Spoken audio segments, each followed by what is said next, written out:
Are you freezing too? Thank heavens for wine.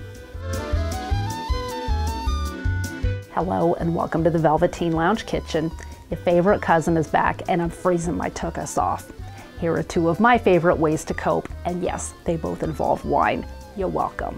If you want a hot beverage and you still want wine, this one is really easy to make and it's so great you'll want to drink a gallon. All you do is combine 3 ounces of dry red wine, 3/4 of an ounce maple liqueur, and 2 ounces of tart cherry juice in a saucepan and bring it to a simmer. It's getting warmer in here by the minute. You need comfort food when it's freezing out, but who wants to do a lot of work? This winey cheese sauce only takes a few minutes to make and it will line your stomach for even more wine. To make it, all you do is combine 3/4 of a cup of milk with 1/2 of a cup of dry red wine and add 1½ tablespoons of cornstarch.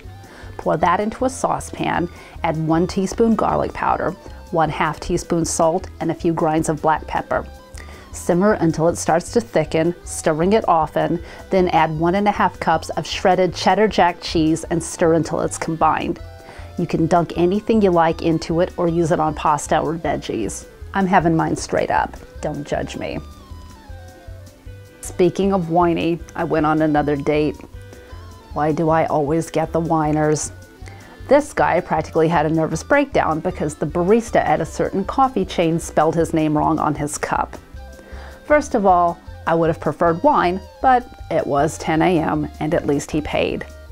He was so high-pitched and shrill that people were staring and he made a baby cry. I could have done without the looks they gave me, but it won't happen again. Next. Well, that's my sad story. I'm gonna stay inside and drink wine and not freeze or date. It's gonna be a great winter. Ms. Velveteen will be back on Thursday with another live happy hour, which should be a hoot. Thanks for visiting the Velveteen Lounge Kitchen.